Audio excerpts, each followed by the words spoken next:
Growing up in the 2000s, I have a lot of nostalgia for that era, particularly around 2005 to 2010. There were things that are still talked about today from that time and even still widely used, YouTube being the biggest example of that. With that said though, there are some parts of the 2000 decade that some wish to forget. What's going on?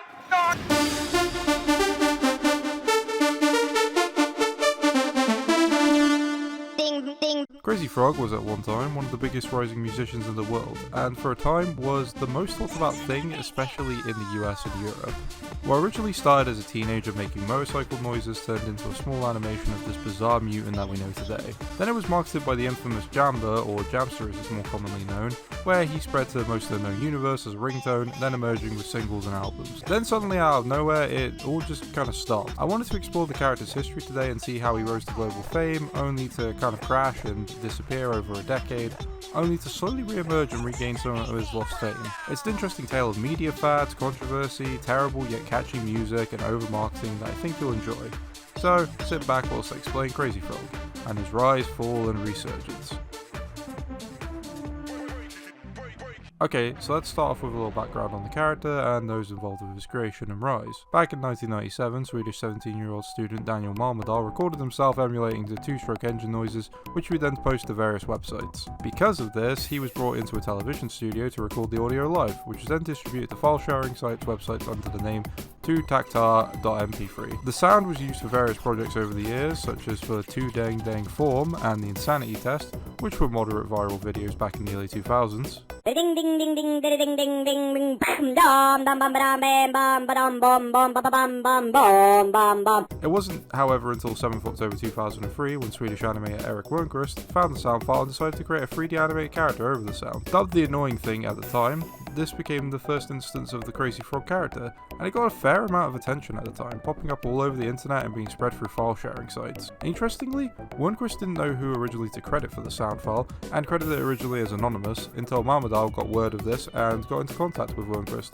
giving him proof that he was the original maker of the audio, and then had him credited with the video.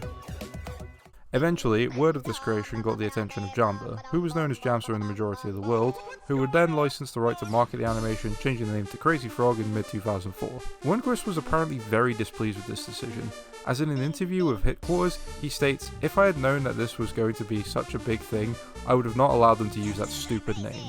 It has nothing to do with the character, it's not a frog, and it's not particularly crazy either." From there, Crazy Frog began to boom in the US and Europe as a ringtone star, being one of the many Jamster ringtone marketing mascots. Before I continue with Crazy Frog, let me give you a brief rundown of Jamster. Known as Jamba in Germany, they were a German company founded back in 2000s that had specialised in selling ringtones and were known for their heavy marketing and advertising, often having multiple Jamster adverts in the same advert block slot. They were making a lot of money back in 2005-2006, but eventually died off in popularity and haven't really been heard from since like the early 2010s. Honestly, I'm really glad about that, because my god, these bastards were everywhere during 2005-2009. You really couldn't change a channel without one of their CGI abominations blessing your screens. Fun fact, you weren't actually paying for a one-off ringtone, you were actually paying for a monthly subscription, which was very hard to get out of because Jamster didn't provide instructions on how to do so. This was one of their many controversies, with others being that their marketing was mostly on youth channels and was eventually sucking money out of children's pockets. They also had a short animation that was banned due to its portrayal of Hitler, which, if you're curious, has him hanging out in a bath with his dog mate. I'll leave a link to it below if you're curious, but yeah, I can see why this was banned in Germany, and actually their adverts were banned in the UK to be shown before the 9 PM watershed, which probably hurt the company a bit since most kids were either asleep or not watching TV at that time. Back to the main man himself.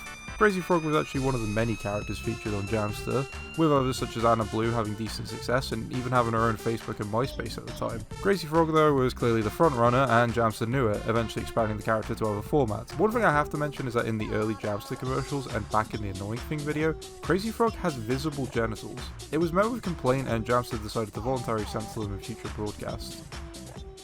On May 17, 2005, Axel F was released, a cover by Crazy Frog of the 1980 song of the same name by Harold Faltermeyer, and quickly rose as the most popular song and summer hit of 2005. It was produced by Matthias Wagner and Andreas Dahlheimer, two members of the Offcast project, and Henning Grief and Reinhard DJ Voodoo Rafe, two members of the German Das production team Bass Bumpers. It used samples from the original song and also used sound bites of Marmadal throughout the song, and honestly, it's kind of a catchy backing beat. Unfortunately, it has the Crazy Frog noises, so it becomes a bit more annoying than catchy.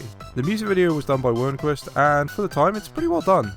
I like that he rides around on an invisible motorcycle and has a chase scene through the city and the sewers that all ends in a missile exploding, though sadly Crazy Frog is not one of those killed. The song was then turned into a ringtone by Jamster, because of course it was, and with this and the takeoff of the single, Crazy Frog became a household name. Axel F on its own was number one in the charts in Sweden, Australia, New Zealand, France, Belgium, Germany, Ireland, Switzerland and the UK. Another single, Popcorn, topped the charts in Belgium, France and New Zealand, and also did very well in other European countries too. It's clear that 2005 was the year of the Crazy Frog, as he had singles going platinum, a very successful album in Crazy Hits, was all over European and American television and Jamster, had tons of merchandise being sold, especially in the UK. This wanker was even crossing over to other media. Digital Jesters acquired the rights to make Crazy Frog games, which spawned the Crazy Frog Racers in 2005 and then a sequel in 2006, both of which were very poorly received and considered some of the worst games ever made. There was even talks in 2005 for an animated TV show of the character, however that idea was quickly shelved. He even went on tour in Australia in 2005. Fair to say, a lot of people loved Crazy Frog during this time.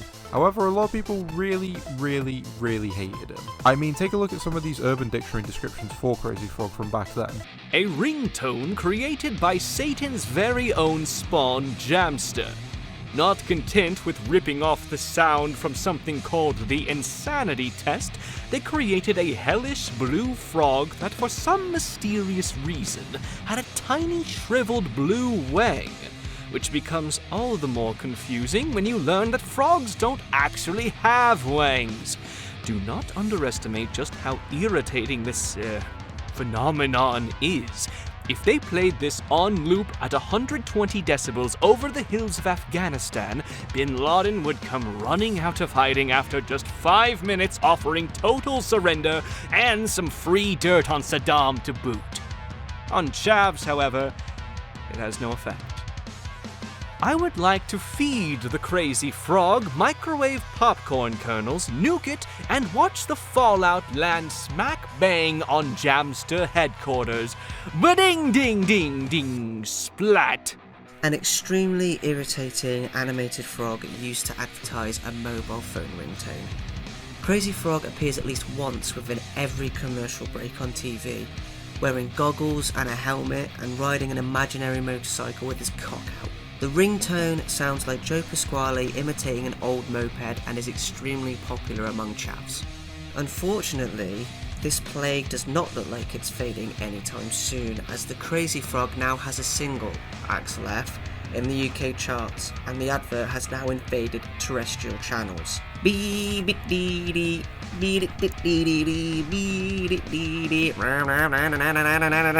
Anyone in possession of the Crazy Frog should have to pick feces from their mobile phone keypad, having just removed the device from their rectum, into which, no doubt, it was forcibly inserted. Somebody asking to have their mobile wrenched from their grasp so it can be flung into a deep fat fryer. I hear the world's most irritating ringtone and must destroy something immediately, preferably the phone it's emanating from. Maybe the owner as well.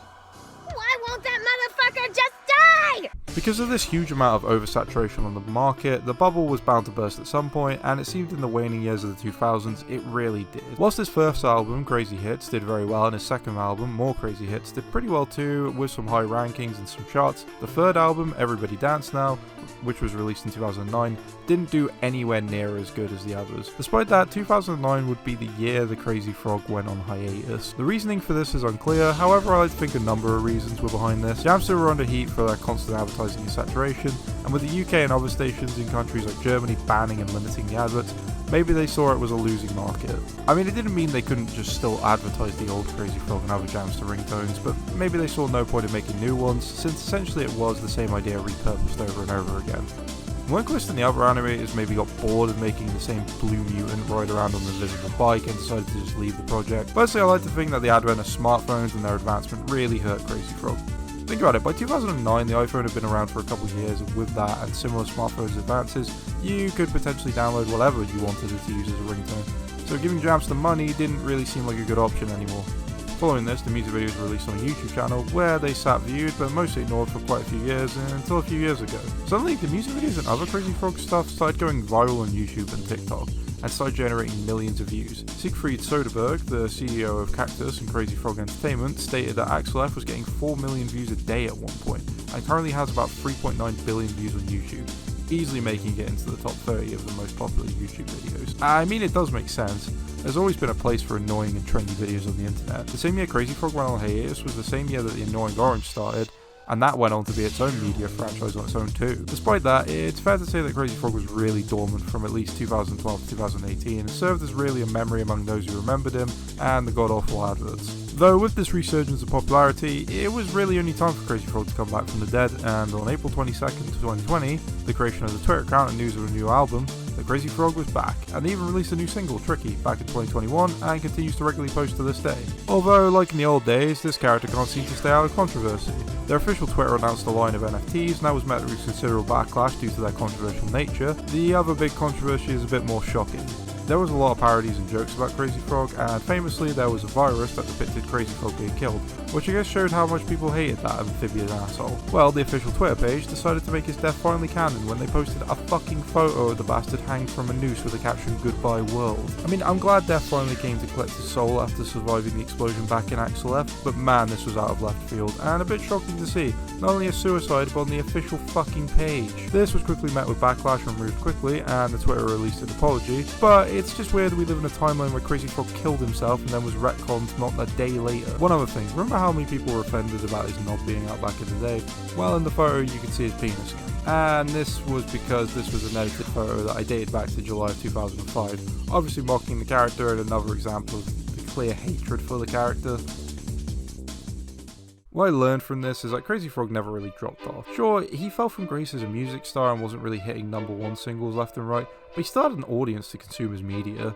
Jamster just dug too deep and flooded the TV waves with this guy until there wasn't really a person in the UK that didn't know Crazy Frog, and we all hated them, and especially him for that. That hatred, however, kind of kept the character alive and relevant as a joke and a way for people to vent how much they hated him.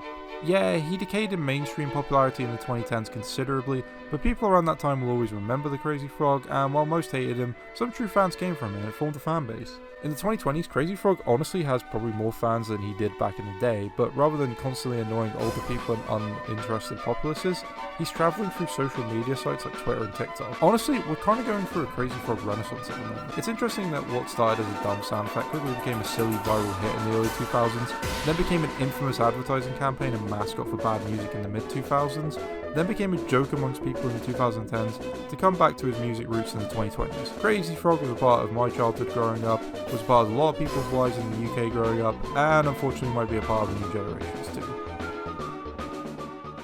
Hello there, and thanks for watching. Thank you for everyone who did a voice for the readings for the Urban Dictionary definitions. I really appreciate the help, so thank you guys. This is obviously very different from my last video, and I want you all to know that every topic I do, I'll try and keep fresh and unique from others, so if you have any interesting video ideas, let me know in the comments. I also wanted to say I upload shorts now on smaller topics around twice a week, so feel free to check them out too. Feel free to follow my Twitter for updates, and I'll see you in the next one.